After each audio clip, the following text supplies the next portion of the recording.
Why did she stop his hand?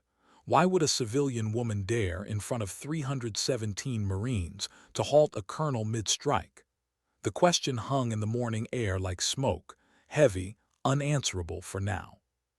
Sarah's fingers tightened around Colonel's wrist. The parade ground froze. Time itself seemed to stumble, caught between tradition and truth. His arm, once a weapon of authority, was now suspended in hers, its movement arrested with a strength that wasn't loud but absolute. No one knew who she was. Not yet. To them she was just a guest instructor, a woman in civilian clothes who didn't belong among the uniforms. To him, she was an opportunity to prove again that his word was law, that women in his domain were ornamental, never equal. But his mistake had already been made. The moment their eyes locked, Sarah's stillness told a story he couldn't yet read. The crowd didn't see it, not fully, but Captain Daniels did. Standing among the training staff, hands clenched behind his back, he felt the air shift. He'd seen that stance before. He'd seen those eyes before, and the memory came back like a wound reopening. But the story hadn't begun here, in the glare of morning sunlight and polished boots. It had begun hours earlier, when Sarah's rental car rolled up to the gate at 500. The guard had squinted at her paperwork, then at her face, then back again. Guest instructor, civilian clothes, quiet tone, too many questions and too few answers. She felt their suspicion before she heard it, the muttered words about diversity hires and soft add-ons for the brass. She'd heard worse. 20 years in combat zones had taught her that disrespect rarely came with raised voices. More often, it whispered. And she'd long ago learned that whispers were easy to outlast. She'd taken the visitor's badge without a word, driven on and stopped at the administrative building. And for a long moment, she hadn't moved. Her fingers had stayed in her jacket pocket, finding that worn photograph. Jessica's face, frozen in sunlight, smiling in a world that had been gone for 8 years, 3 days before the ambush, 3 days before Sarah had made a promise that never stopped burning in her chest. She traced the edges of the picture as if touch alone might erase the guilt. But guilt, she'd learned, was a stone that never crumbled. It just grew heavier if you carried it alone. She slid the photo back, breathed in once, and opened the car door. Inside, the officer's briefing had already begun. The fluorescent lights buzzed. Colonel stood at the podium like a marble carving, ribbons pinned tight against his chest, silver hair combed with precision. His voice rolled over the room with the weight of someone too accustomed to being obeyed. He looked at her when she entered, not really at her, through her, like she was an interruption, a piece of furniture no one had ordered. The only empty seat was in the back. She took it quietly, folding her hands in her lap, still as stone. Around her, the officers murmured about rotations and schedules, the machinery of war reduced to numbers on paper. And then his voice cut through. Our guest instructor has arrived." The pause before the word had been deliberate. Guest. A label dipped in disdain. He hadn't said it, but the room heard the meaning. Another soft project. Another political intrusion. Several chuckles slipped through, unchecked. Sarah didn't move, her breathing steady, her gaze downward. They didn't know her name. They didn't know what Raptor 6 meant. They didn't know what it cost a woman to keep breathing after 11 bullets and a battlefield that swallowed friends whole. They couldn't know. But one man in the room did. Captain Daniels, 3 rows ahead, his collar hiding the scar on his neck, a scar that still itched when memory returned. He had recognized her the moment she walked in. He hadn't said a word, not yet. He watched as spoke, each sentence carrying the sneer of a man who'd built his kingdom by breaking others. He watched Sarah's hands, not clenched, not restless, just small movements, fingers curling once, releasing once. The kind of control only people who had walked into gunfire learned to carry. An hour dragged on. The words in the room were heavy with authority, but hollow with something else, distance. When it ended, they walked to the parade ground. Rows upon rows of recruits stood ready, 317 young faces turned toward the future. They had no idea what that morning would hold. Sarah was told to wait at the side, a shadow in civilian clothes, a quiet note in a song of shouted orders, and she had accepted it, because she knew what shadows could do. But then had decided to make her an example. He called her forward, his voice like a whip, his words coated with challenge. "Since you're here to teach our female recruits, why don't you show us?" The tone wasn't curiosity, it was mockery. His eyes invited laughter and he got it. A smirk, a snicker, even a recruit laughing outright before catching himself. Sarah walked forward, calm, deliberate, every step measured. The sun climbed higher, their shadows shrank smaller, and yet hers seemed to stretch taller with each step. She didn't answer his insult. She only stopped 10 feet from him, her body at rest, her gaze unshaken. He hated that. Silence unsettled him. Silence didn't bend. "I asked you a question," his voice louder now. "Or did they not teach you courtesy during your administrative deployment?" The words carried the smugness of someone who thought he had her figured out. But his homework had been done on paper. Paper never bled. Captain Daniels swallowed. He could see the storm rising behind her stillness. He wanted to step in, to say her name, to force them to understand who she was. But when her eyes found his just for a heartbeat, he read the message clearly: "Don't. Not yet." So he held. And Sarah spoke instead. Her first words of the morning, low, precise, measured. "Would your female recruits face trained opponents, sir, or untrained aggressors?" The question seemed innocent, almost naive. But Daniels felt the trap tighten. The colonel missed it. His ego blinded him. "My Marines train for every possibility," he declared, chest rising.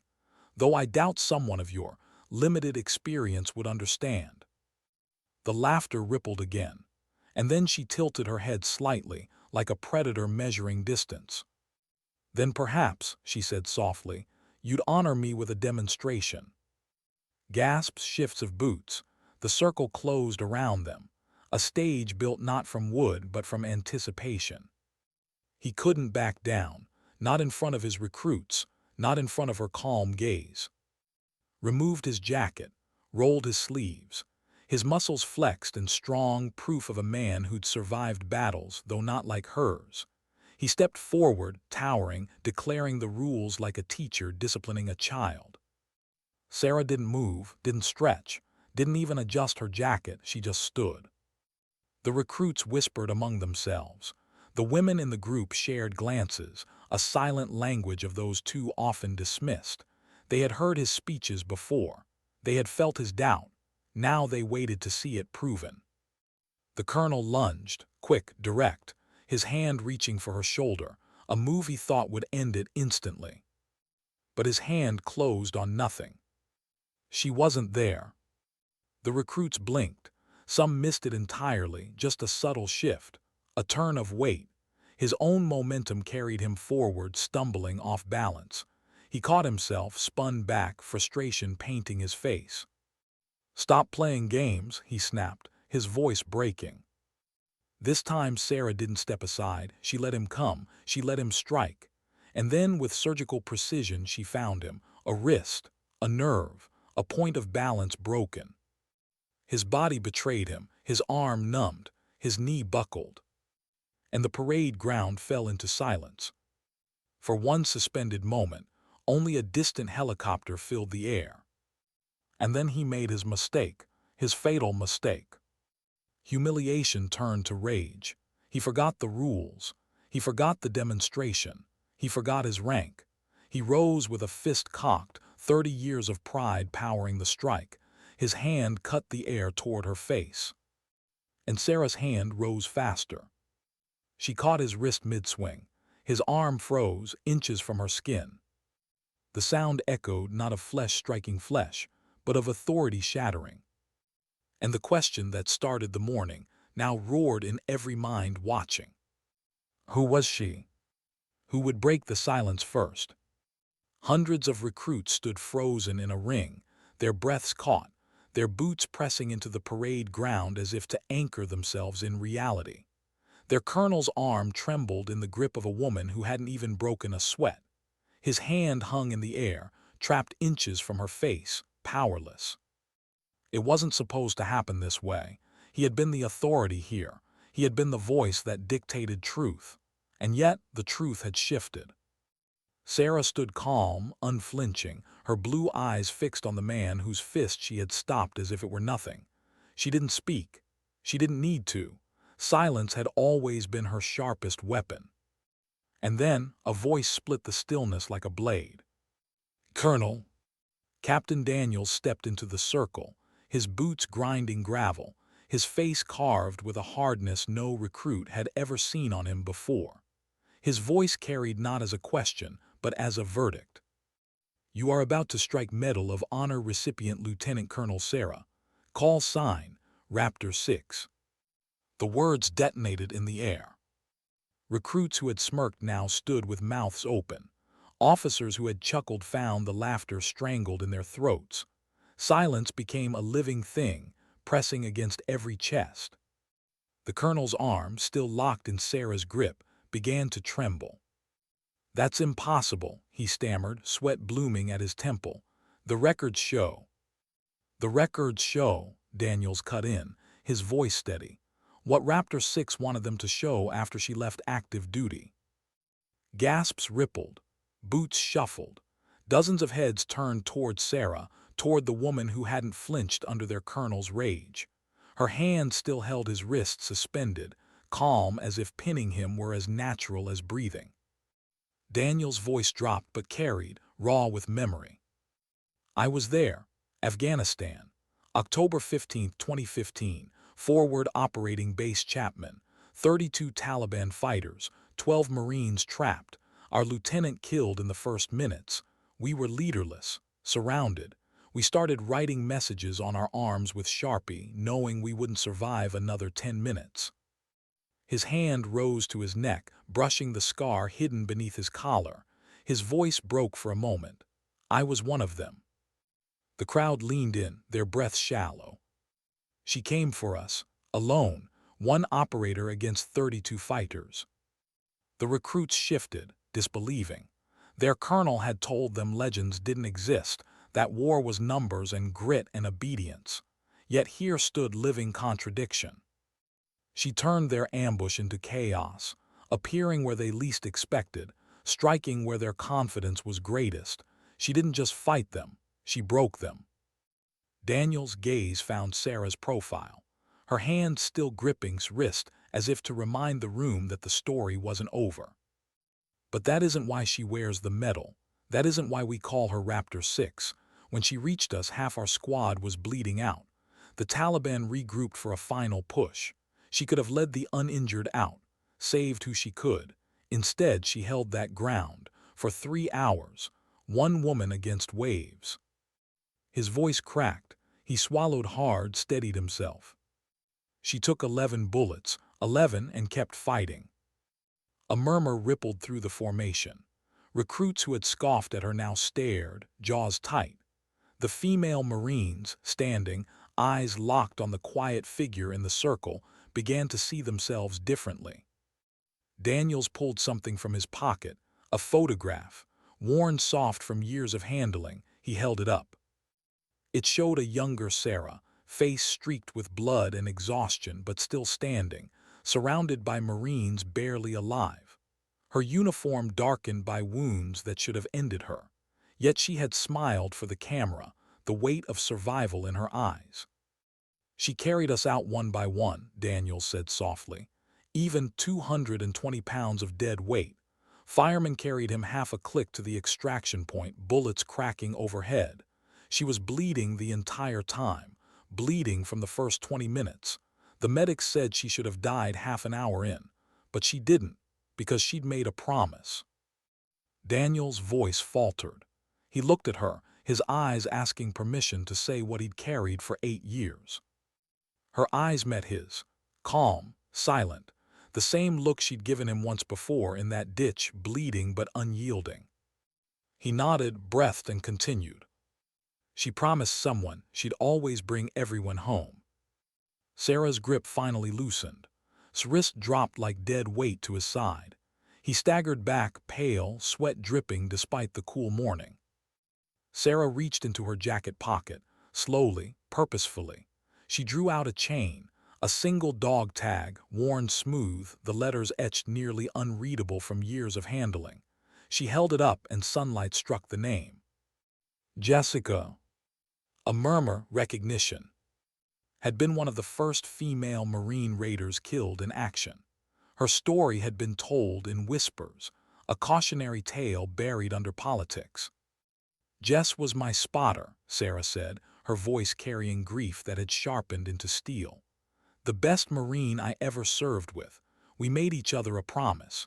If one of us didn't make it home, the other would live enough for both. Would never let arrogance or rank or ego cost Marines their lives. Her eyes cut to calm, deadly calm.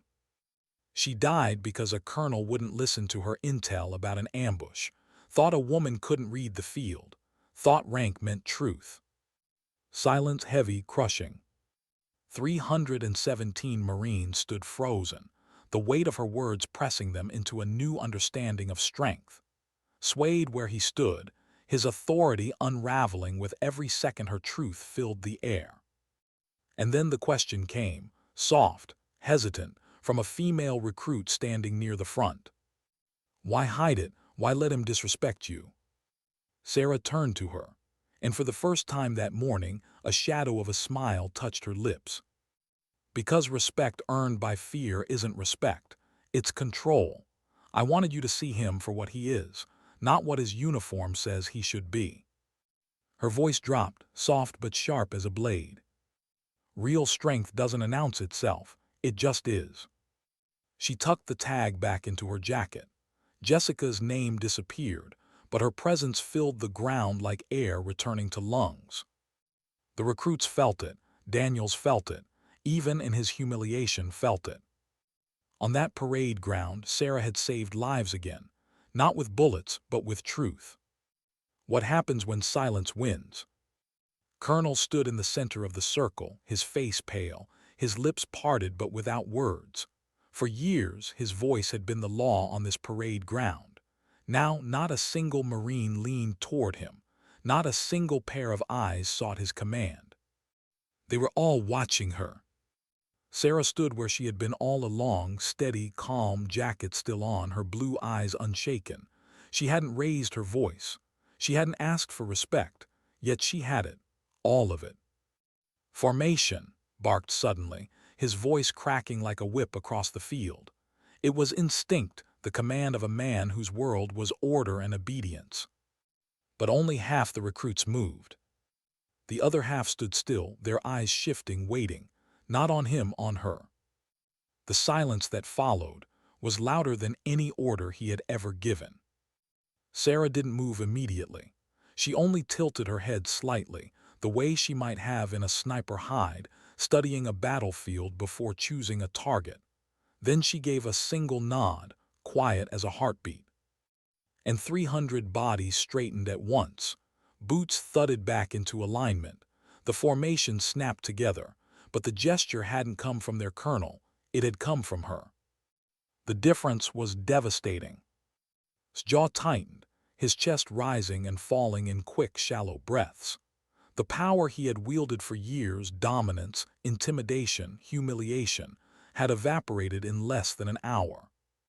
He tried again, his voice harsher, louder, cracking with strain. Resume drills. Daniels, take over, you're dismissed. The last word hit the air like a fist thrown in desperation. Dismissed. But Sarah didn't move. She turned her head, her calm gaze fixing on him as if he were just another target on the range. Actually, Colonel, she said, her voice level, I'm scheduled to conduct close combat training with the female recruits at 900. The words seemed simple, professional, but beneath them was steel. Unless, she added softly, you're rescinding the base commander's direct order. The trap closed with elegance. Every officer in earshot knew what that meant. General himself had arranged her presence. To override it would be to admit, in front of hundreds of witnesses, that he had lost control of his own base. The silence stretched, 10 seconds of agony, 10 seconds that felt like the longest in history. His fists clenched, unclenched. His throat worked, but no words came. His eyes darted across the faces around him, and he saw it. The distance. The way officers who once laughed at his jokes now looked at the ground. The way recruits stood, waiting not for him, but for her. And finally he broke. "Proceed with your training." The words tasted like ash. He spun on his heel and strode toward the administrative building, his gait stiff with humiliation. Not a single person followed. The circle dissolved, but the energy remained. 317 Marines buzzing with a new awareness, caught between disbelief and awe. Sarah exhaled slowly. She had outwaited ambushes in the mountains, outlasted pain that should have killed her. Outwaiting a broken man's pride was nothing. She raised one hand. Instantly silence fell. That was the difference, had demanded silence. She created it. "Female recruits," she said softly, "with me." No shouting, no command voice, just steady presence. And they moved. The men stood still until Captain Daniels stepped forward. His expression was hard, but his voice calm. "Rest of you with me. Formation drills, now." Boots thundered as they moved, but eyes still followed Sarah, trailing her across the field as she led the women away. Daniels caught her eye just before she left the circle. For a moment they shared an understanding. Two veterans bound not by rank but by survival. She gave the smallest nod. "Take care of them. Show them better." He nodded back, "I will." And so the field split. His office window loomed above, but Sarah didn't look at it. She had wasted enough of her life staring at men like him. Now her focus shifted. The training mats, the young women gathering in a cluster, eyes still wide, breaths still shallow. They had come expecting to endure another day under a colonel who told them they didn't belong. Now they stood before someone who had just torn that illusion apart without firing a shot. Sarah stepped onto the mat, dropped her jacket, and looked at them. "First lesson," she said, her voice calm, clipped, carrying the cadence of someone who had given orders in the middle of firestorms. "Perceived weakness can be your greatest strength. People will underestimate you. Use it. Let them lean into the opening, then close it."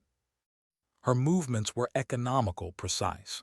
She demonstrated holds, counters, ways to use weight against strength, ways to turn imbalance into survival. She didn't embellish. She didn't waste words. Every motion was a story of nights when hesitation meant death. But woven between the techniques, she gave them something else. Your worth is not defined by someone else's rank. You belong here, not because someone signed paperwork, but because you've bled in training just like everyone else. Courage is not loud, courage is steady. The recruits listened, as if the ground itself had gone quiet to hear her. Private, no relation to Jessica, but carrying the same name like a torch, raised her hand during a water break. Her voice shook slightly. "Ma'am, what happened to the Marines you saved? Did they all make it home?" Sarah's hand drifted unconsciously to her jacket, where the dog tag rested against her chest. For a moment her throat tightened, but she answered. "Every one of them." She listed them quietly. Daniels, alive and standing only yards away, running a training company in California, now a pilot. One by one she gave their names life again. "They're living their lives," she said softly. "Enough life for those who didn't make it." Her eyes lowered briefly. Jessica's name pressed against her skin, the weight of a promise never broken. And the recruits, those young women who had considered leaving after weeks of mockery, now stood, their shoulders back, their eyes clear. They weren't hearing combat techniques, they were hearing belonging.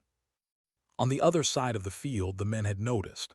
They stole glances when Daniels wasn't watching. They saw their sisters, their classmates, their fellow Marines standing taller, moving sharper. And something shifted in them too. It began with one. Private. His sister had washed out after an instructor told her women didn't belong. He knew the sting of those words.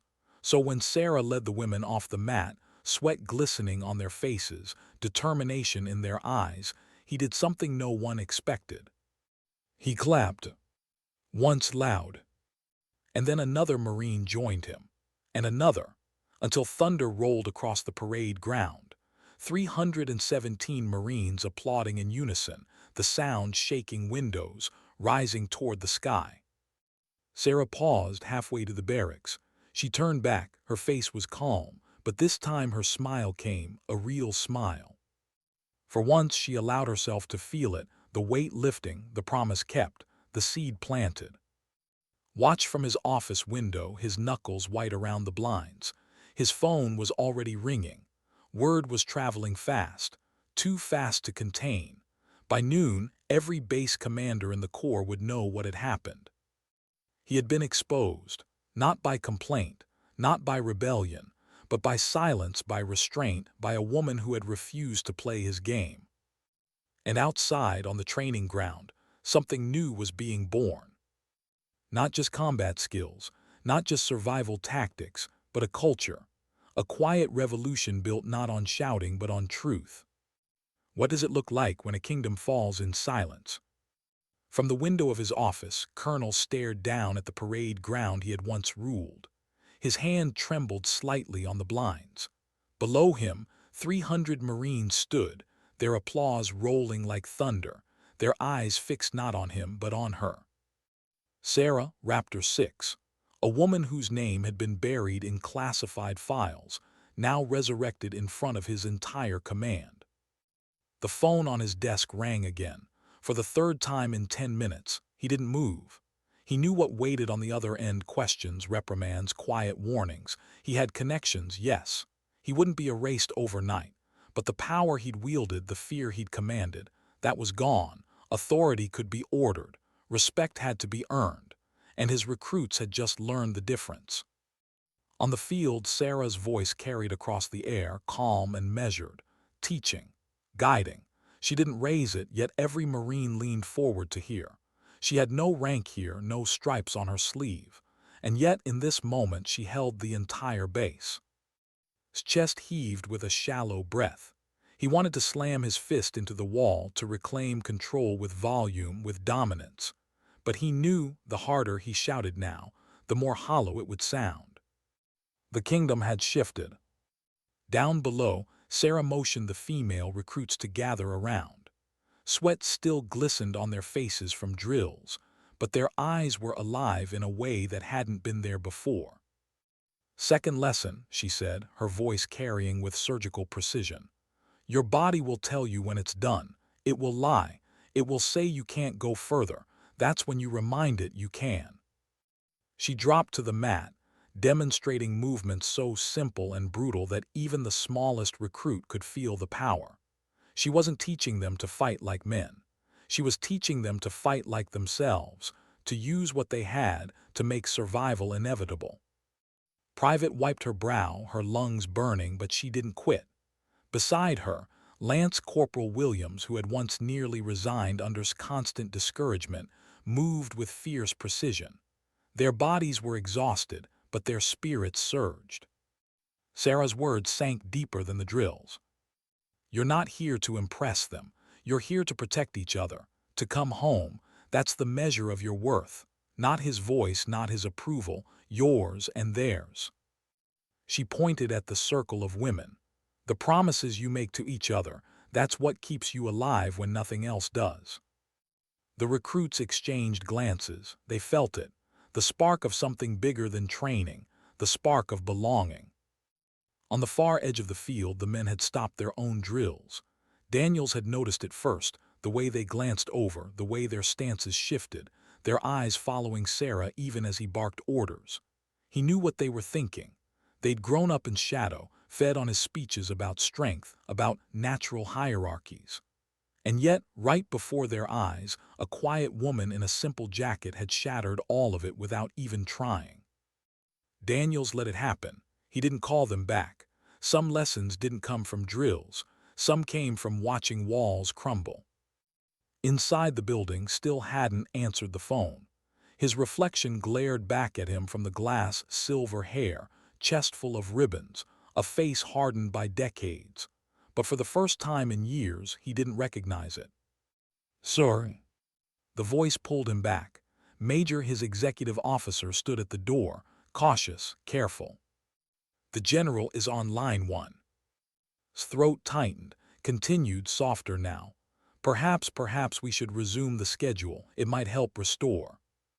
But even hesitated on the word, restore, as if order could be patched back together with duct tape. Turned back to the window. Down below, not a single Marine looked toward the building. Not one. They were clustered around Sarah now, hanging on her words, their bodies bent in exhaustion, their faces lit with something he hadn't seen in years: belief. He waved off with a sharp motion. "Tell him I'll call back." Lingered a moment longer, then nodded and left, closing the door softly behind him. For the first time in his career, felt something colder than anger: irrelevance. On the field, Sarah brought the training to a close. She lined the female recruits in formation, their chests rising and falling with exhaustion. She studied their faces, memorizing the mix of pain, determination, and awakening. "You've earned more in this one morning than some earn in a year," she said quietly. "Not because you beat anyone, not because you proved anything, but because you learned what you are capable of when someone tells you you're not enough. That's the truth you take with you. Not his. Yours." The words hit harder than any strike. The recruits' backs straightened. Their eyes glistened. Sarah tucked Jessica's dog tag back inside her jacket. Its weight pressed against her chest, but today it felt lighter. She had kept the promise again. She had carried Jessica into another battle, not with bullets, but with truth. As they dismissed for water, something unexpected happened. One of the male recruits, Private, stepped forward. He had been watching silently, his mind replaying his sister's face the day she quit training years ago, broken by an instructor's words. He stopped in front of Sarah, his voice low but steady. "Ma'am, thank you." It was small, but it broke the dam. Others followed, men and women alike. Not loud, not dramatic, just a nod here, a glance there, respect that wasn't forced. And then the clapping began again. This time, it wasn't just the women. The sound rose, rolling across with the force of something unstoppable. Not rebellion, not defiance, something: recognition. Sarah didn't bow, she didn't wave. She simply inclined her head once, acknowledging it without claiming it. And then she turned, walking toward the barracks, her shadow long across the ground. From the window, stomach turned. He saw it clearly now. This wasn't just about him. This wasn't just humiliation. This was change. Real change. The kind that couldn't be ordered, couldn't be silenced, couldn't be transferred away. And he understood with a clarity that shook him. He hadn't just lost his authority. He'd lost history. Sarah was no longer a name erased from records. She was here, and the story was already spreading. Across the base, across the corps. The day silence defeated shouting. The day 317 Marines saw leadership without domination. The day Raptor 6 returned. What happens when a story leaves the field and enters the bloodstream of a base? By the next morning, whispers had already become currents. In the chow hall, recruits leaned over trays, retelling every second of the confrontation on the parade ground. Some swore they saw his arm tremble the moment Sarah caught it. Others claimed they heard bones crack when she stopped his strike. Each version exaggerated, bent by awe, but none of it needed exaggeration. The truth was enough. Raptor 6 had stood in their midst, and nothing about felt the same. Arrived late to that morning's drills. His voice still boomed, but it no longer carried weight. Orders echoed across the field, but Marines moved with hesitance, their eyes sliding sideways towards Sarah whenever she was present. The chain of command remained intact on paper. In reality, something invisible had shifted. Daniels noticed it most. He had served under long enough to recognize the cracks. The colonel's shoulders slumped more often now. His gaze flicked to the edges of crowds, looking for loyalty that wasn't there anymore. Authority could survive ridicule. It couldn't survive irrelevance. And Sarah, she didn't push. She didn't need to, she simply taught. Her sessions became the quiet heart of the base. Female recruits gathered, yes, but men began drifting closer too, lingering near the mats under the pretense of observing.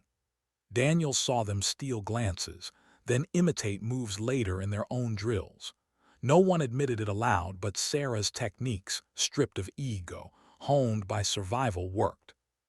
She taught them to use balance instead of brute force, to stay alive when outnumbered, to turn every disadvantage into leverage. But she wove something deeper into each demonstration. You can be the strongest Marine on the field and still lose everything if you fight only for yourself. The promise you make to the one beside you, that's what keeps you breathing. It wasn't doctrine. It wasn't in any manual, but recruits clung to it as if it were oxygen.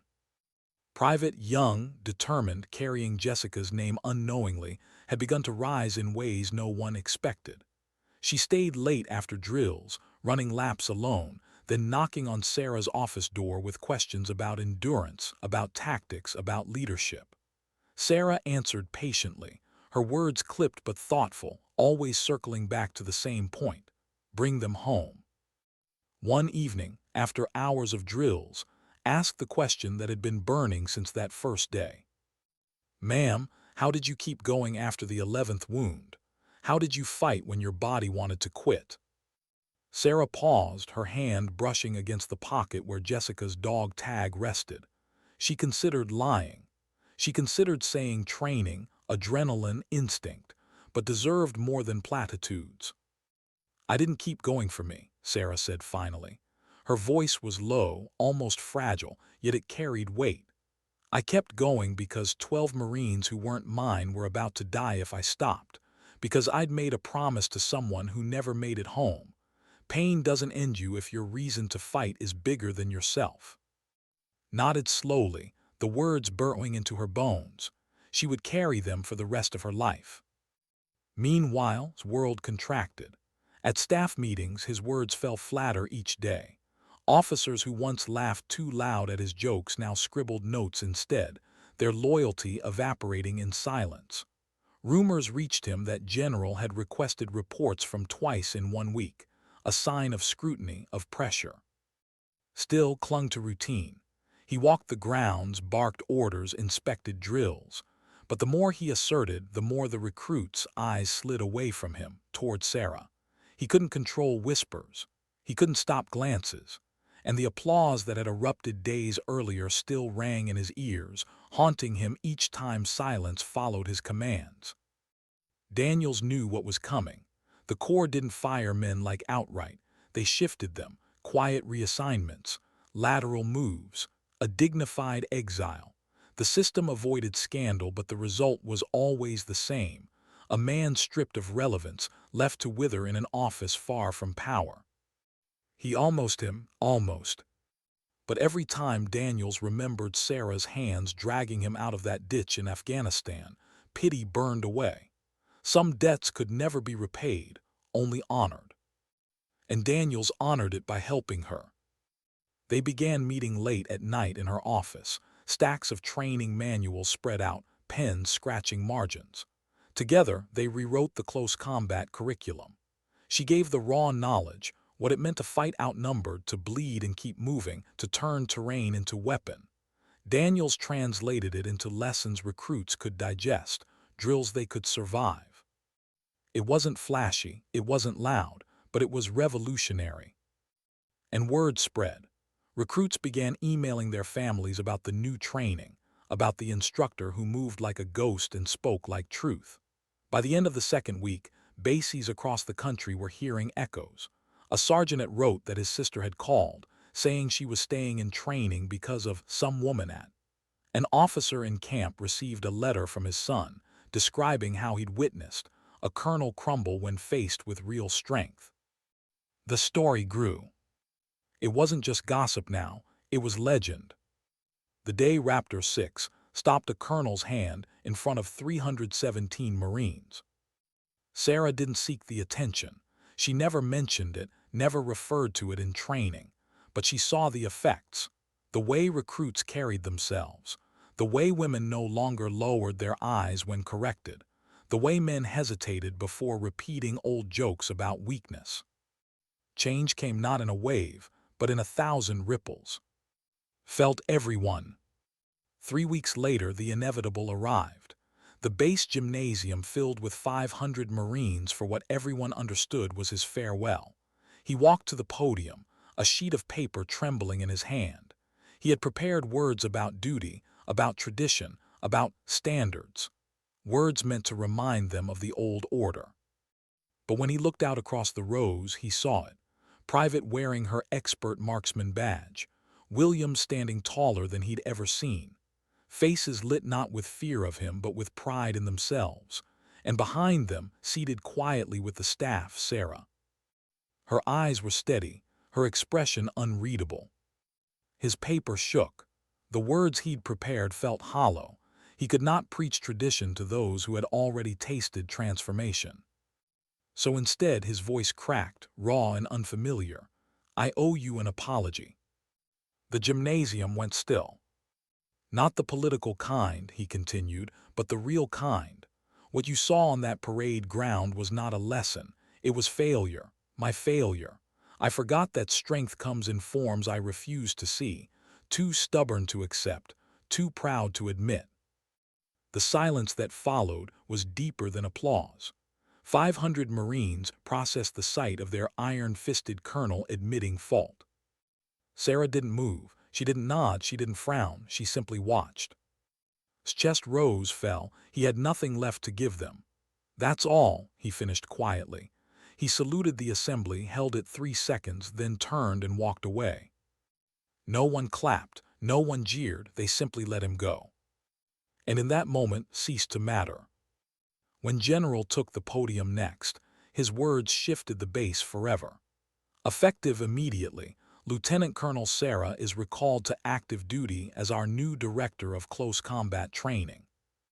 The announcement struck like lightning. Applause erupted, thunderous, uncontainable. Recruits surged to their feet, clapping until their palms stung, cheering until their throats burned. Sarah rose slowly, not proud, not triumphant, just steady. She moved to the front with that same economical grace, her shadow stretching long in the gymnasium light. "I'll serve," she said simply, "on one condition. My office remains open to any Marine, any rank, any time. We fight together or not at all." And in that moment changed. Not by decree, not by punishment, but by presence, by truth. By a woman who had carried promises through bullets and blood, now carrying them into a new battlefield, culture itself. What happens when silence opens a door? Sarah sat at her new desk, the office bare except for a stack of manuals, a coffee mug, and a single chain resting within reach, Jessica's dog tag, worn smooth with years of handling. Outside her door, boots moved across the hallway in steady rhythm. Drill instructors barked. Phones rang. The pulse of continued as it always had. But inside, something different was beginning. Her condition had been simple: any Marine, any rank, any time. The Corps had nodded, thinking it ceremonial, symbolic, but Sarah had meant it. The first day she unlocked the door, she left it wide open, and she kept it that way. At first, no one came. Marines passed by, glancing at the threshold but not stepping in. The base was a world of hierarchy and silence. No one was used to speaking upward without fear. Sarah waited, patient. She knew change never charged through the door. It crept. It tested. The first to knock was a young male recruit, his knuckles rapped hesitantly on the frame. "Ma'am." She looked up, gesturing him in. "Sit." He perched on the edge of the chair, his hands tight, eyes darting to the door as if afraid to be seen. After a long silence, he spoke in a voice so low it barely carried. "I don't think I'm strong enough." The words fell heavy, as though pulled from the pit of his chest. Sarah leaned back, watching him with the same steady eyes that had once scanned a battlefield. Strong enough for what? To be here, he whispered. To be one of them. Everyone else, they don't seem afraid. She paused, then shook her head. They are, they just don't say it. His eyes lifted, uncertain. You think I wasn't afraid in Afghanistan, she continued softly. Fear doesn't mean weakness. It means you're alive. Courage isn't the absence of fear. It's moving forward anyway. And you've already done that just by walking through that door. The recruit blinked rapidly, trying to keep composure. She didn't press further. She didn't need to. The silence between them carried its own weight. When he left, his shoulders were. Word spread quietly, a rumor first, then a truth. The door was safe. By the end of the week, 3 more had come. A corporal admitting he froze every time live rounds cracked overhead. A female recruit confessing she'd been harassed but stayed silent for fear of being seen as weak. An NCO carrying guilt over a training accident years prior that had left a private injured. Sarah listened to them all. She didn't take notes. She didn't give them lectures. She gave them presence. And in a place where silence had always been forced, presence became healing. Captain Daniels began to notice the difference. Recruits who walked in defeated left sharper, steadier. Marines who once dragged their boots now moved like they belonged. The base hadn't grown softer. It had grown stronger. But culture doesn't change without resistance. Behind closed doors, whispers rose among certain officers. Meetings stretched longer, voices low but tense. Words like undermining, softening, weakening standards. They didn't dare confront her openly. Not yet, but the old order doesn't die quietly. Sarah knew it. She didn't flinch. She'd faced worse than whispers. She kept the door open. Training sessions grew sharper. She and Daniels rewrote modules with precision, pulling from real combat experience, stripping away outdated bravado. If you teach them that strength is domination, Sarah said one night, pen scratching paper, they'll crumble the first time they face an enemy who doesn't break. Daniels nodded. So we teach them endurance, adaptability, silence. And promises, she added. Her hand brushed the dog tag. Always promises. He didn't ask. He didn't need to. He had seen her carry those promises through blood. The female recruits thrived. Williams, once on the verge of quitting, now led sparring circles with fire in her eyes. Fierce and tireless, became a quiet leader, staying late, pushing the others past their limits with encouragement instead of derision. Their growth was visible, undeniable. But something more subtle was happening too. The men were changing, not in spite of Sarah's presence, because of it. They began to step into drills with the women as equals, not burdens. They began to measure strength not by volume but by resilience. The mocking jokes that once floated easily across the barracks grew rarer, replaced by silence that spoke louder. Even instructors noticed. One evening, after observing Sarah's class, Gunnery Sergeant, a man who had served under for years, approached Daniels. "Never thought I'd say this," muttered, "but she's making them tougher. Not softer, tougher." Daniels smirked. "Told you, wolves don't need to roar." Still lingered in the shadows. Though reassigned, he hadn't yet left. He haunted hallways, appearing at drills, offering thin smiles that didn't reach his eyes. His authority had been gutted, but his pride remained, bitter and sharp. Sarah ignored him, but she never underestimated pride. Pride got people killed. 3 months passed. The transformation spread beyond the base. Graduation ceremonies saw female recruits standing taller, eyes clearer. Families wrote letters to command, astonished at the difference. Even senior officers, hesitant at first, began to concede quietly that whatever Sarah was doing, it was working. But Sarah herself never claimed victory. Each day she touched the dog tag before stepping onto the field. Each day she whispered the same words, "Kept my promise, Jess. One more day." Her office remained open. The stories that walked through that door cut deep. Assault, loss, shame, fear. She carried them all silently, without complaint. She knew healing was another form of combat, one that required just as much endurance as the battlefield. Late one night, Daniels found her sitting alone at her desk, head bowed, Jessica's dog tag resting in her palm. The office was dark except for the desk lamp. "You're carrying them all," he said softly from the doorway. Her eyes lifted, tired but unbroken. "That's what promises are, heavy." He stepped closer. "You don't have to do it alone." She studied him. For a long time she didn't answer. Then she tucked the tag back into her jacket and stood. "Then help me carry them." Daniels nodded once. No more words were needed. Together they walked out into the night, the base quiet, the stars sharp above them. Was changing, one life at a time. Not by orders, not by punishments, but by open doors, steady voices, and the silence of a woman who had once survived 11 bullets and never stopped keeping her promises. And somewhere in the shadows, unseen but certain, watched them pass. His jaw clenched, his pride raw.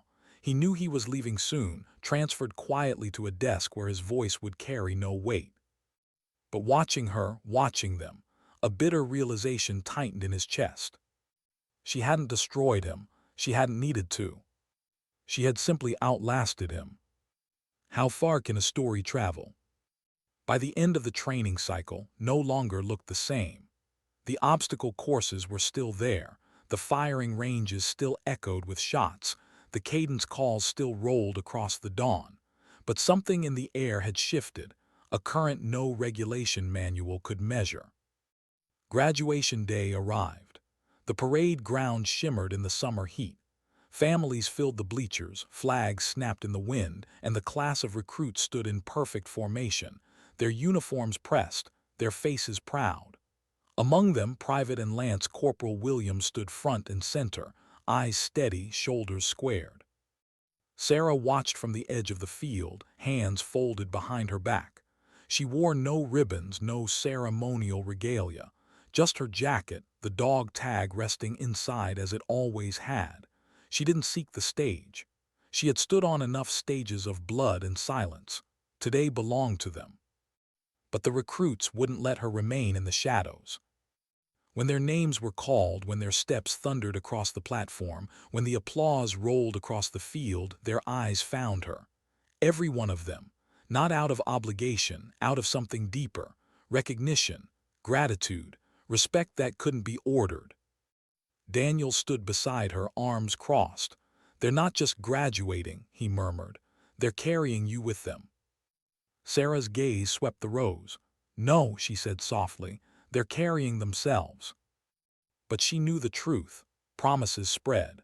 Quiet strength left marks you couldn't erase. These recruits would walk into units across the country, carrying lessons no manual could teach. And their presence would whisper into barracks, into training fields, into combat zones. Strength is not domination. Courage is not volume. Real leadership doesn't shout. In the bleachers, parents noticed it too. A mother leaned to her husband, pointing toward the field. "She's different," she whispered about her daughter, who had nearly quit weeks before. "She's taller somehow." The father just nodded, unable to speak past the lump in his throat. Across the Corps, the story spread faster than orders. Emails, calls, letters. "You won't believe what we saw at." The details shifted in. Some swore Sarah had broken his wrist. Others said she'd thrown him across the mat. But the heart of it never changed. A colonel tried to break a woman, and she stood unbroken in front of 317 Marines. It became a story whispered in chow lines, repeated in barracks, traded across units like contraband. Not official doctrine, something stronger, myth. And with myth came change. At camp, a young female Marine who had hidden in the back of formations now stepped forward, voice steady during drills. At camp, a male sergeant who once dismissed complaints of harassment quietly began walking female recruits back to barracks at night, ensuring their safety without words. In Okinawa, an instructor stopped mid-lecture, remembering the story, and changed the way he spoke about weakness. It wasn't instant, it wasn't perfect, but it was movement. Back at Sarah's office, door never closed. Some days 5 Marines came, some days none, but every story that entered fear, guilt, grief left lighter than it arrived. She didn't fix them. She didn't claim to. She simply listened, steady as stone, until they found their own strength in the silence. Daniels became her right hand, shaping drills, translating her battlefield lessons into curriculum. He noticed how she never raised her voice, never filled silence unnecessarily. Recruits strained to hear her, leaned in, hung on every word. He realized the genius of it. By making them lean closer, she made them on the lessons. They weren't given, they were earned. But the old guard hadn't vanished. In officers' lounges, whispers sharpened. Men who had built careers on intimidation and hierarchy grumbled over drinks. Some called her dangerous, some called her naive, but none could deny the results. Injuries during close combat training dropped. Graduation rates climbed. Retention of female recruits reached historic highs. Facts don't whisper, they shout, and those numbers traveled upward. General visited quietly, walking the grounds, watching drills, observing Sarah's classes. He said little, only nodding occasionally. But when he left, Daniels caught the faintest curve of a smile on the general's face. Approval. Meanwhile, Sarah kept her rituals. Each morning before stepping onto the field, she held Jessica's dog tag up to the light. "Kept my promise," she whispered. "They're stronger now. They'll come home." And each night, after the last Marine left her office, she traced the worn edges once more, letting the weight of the day settle. Promises were heavy, but they kept her upright. Then, 6 months after that morning on the parade ground, she stood again where it had all begun. Dawn painted the sky in amber and rose, the flag snapping above. She stood alone for a moment, breathing the cool air, remembering the silence when she first stopped hand. Footsteps approached, she turned. Private, now Lance Corporal, saluted sharply. "Ma'am, the new recruit class is assembled for assessment." Sarah returned the nod. "How many?" 317, ma'am," replied, a small smile breaking across her face. "Highest female enrollment in history." The number struck Sarah like a quiet echo. It wasn't coincidence. It was legacy. The story had traveled.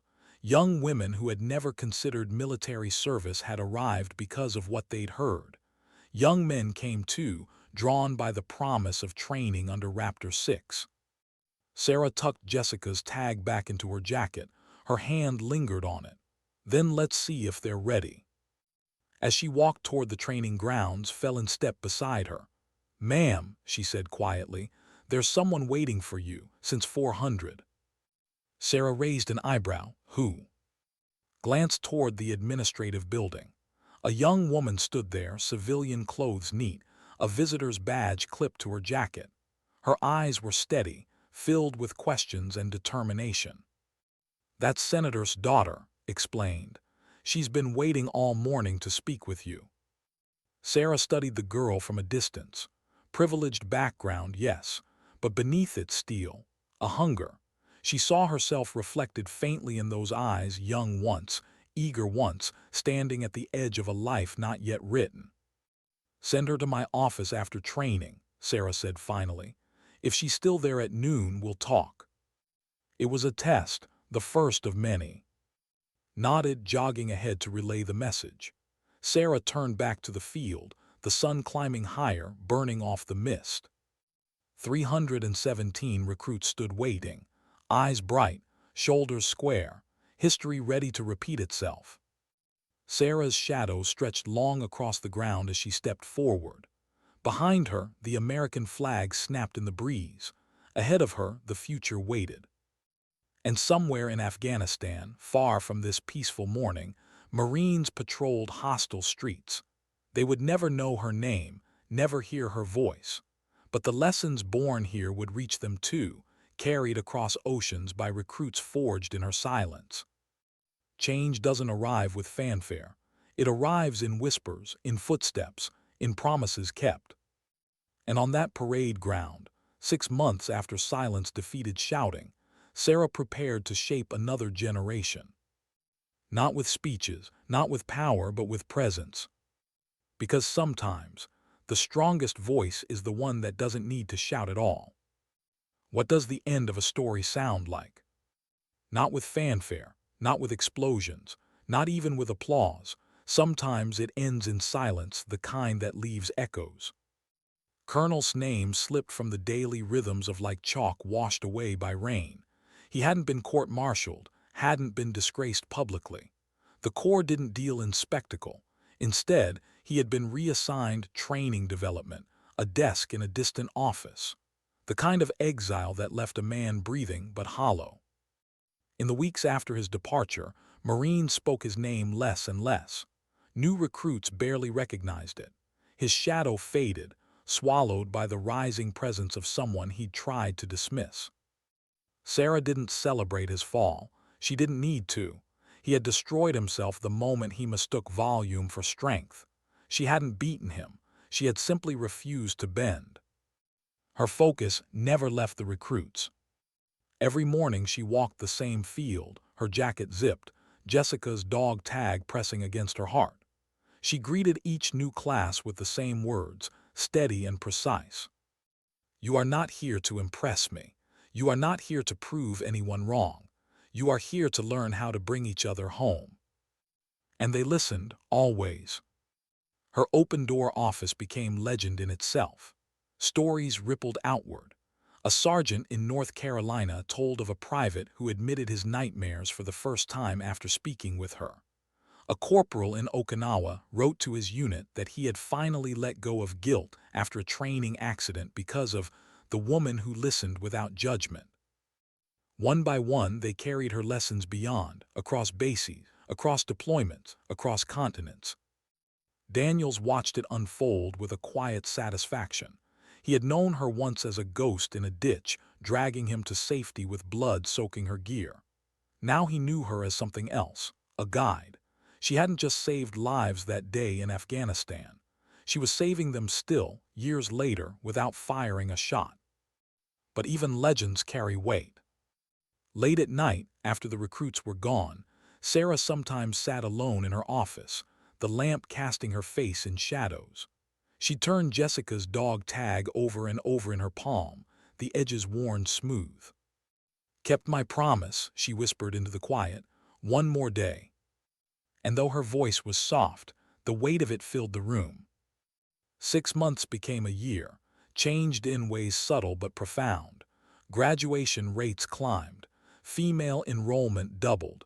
Reports of harassment dropped. Injuries during close combat training decreased sharply. But numbers weren't the story. The story was in the way Marines carried themselves. The way young women who once hid in shadows now stood at the front. The way young men learned to measure strength not in domination, but in resilience. Stories have power, and Sarah's story had become more than a moment on a parade ground. It had become a compass. At one graduation, a mother pulled Sarah aside. Tears welled in her eyes as she grasped Sarah's hand. "My daughter almost quit. She told me it was you who kept her here. You gave her something no one else did, belief." Sarah only nodded. She didn't take credit, she never did. But when she returned to her office that evening, she traced Jessica's name with her thumb and whispered, "They're finding their way, Jess. Because of you too." Meanwhile, sat in his new office hundreds of miles away. His wall of commendations glared back at him, reminders of authority that no longer mattered. He still reported to work, still drafted training recommendations. But no one sought his counsel. No one hung on his words. His voice had become background noise. He sometimes turned on the television, watching ceremonies from. He saw the applause, the thunder rolling for Sarah. And though pride burned in his chest, deeper still was something he had never admitted in his life. Regret. Not for striking at her, not for losing control, but for never seeing it sooner. For never recognizing that strength had been standing before him all along, quiet, steady, unyielding. But by then, regret meant nothing. The story had passed him by. Back at Sarah faced her challenge. Senator's daughter had stayed. She had waited at her office door past noon, eyes clear, determination etched into her young face. Sarah had let her in, and what she found was not entitlement, not arrogance, but hunger. Hunger to be more than her name, more than privilege. Sarah trained her like any other recruit, hard, precise, without compromise, and the young woman endured, sweat soaking her clothes, hands bruised, breath ragged, but eyes unbroken. "You're not here because of your father," Sarah told her one evening as the girl collapsed on the mat, chest heaving. "You're here because of you. That's the only reason I'll ever accept." The young woman nodded, teeth clenched, and pushed herself to her feet again. Sarah saw steel in her eyes, the kind of steel that could forge futures. And so the cycle continued, one generation passing the torch to the next. One evening, as the sun dipped low and painted the parade ground in gold, Daniels found Sarah standing alone, her hands resting behind her back, her gaze sweeping the field. "You ever think about leaving?" he asked softly. She didn't turn. "Every day." He frowned. "Then why stay?" She lifted Jessica's dog tag into the fatting light. The sun caught the worn letters, Jessica's name glowing like fire for a brief second. "Because promises don't end," Sarah said quietly. "They outlive us, and as long as I can stand, I'll keep it." Daniels nodded. He understood. Some debts you never pay off, some vows never expire. The next morning, Sarah stepped once again onto the field. 300 new recruits stood at attention, eyes sharp, breaths held. Her shadow stretched long across the ground, touching each of them like a hand on their shoulder. She didn't speak right away. She let the silence settle, heavy, full, transformative. Then finally her voice carried, calm, steady. "Who wants to learn how to survive?" 300 voices answered as one, their shout rolling like thunder across. Sarah smiled faintly, remembering another morning when she had refused to shout back. Sometimes the greatest victories didn't come from matching force with force. They came from showing others another way. The flag snapped in the morning breeze above her. Its shadow danced across the field where legends were born.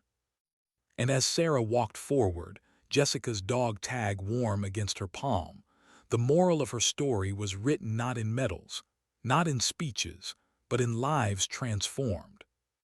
Because true strength doesn't announce itself. It just is.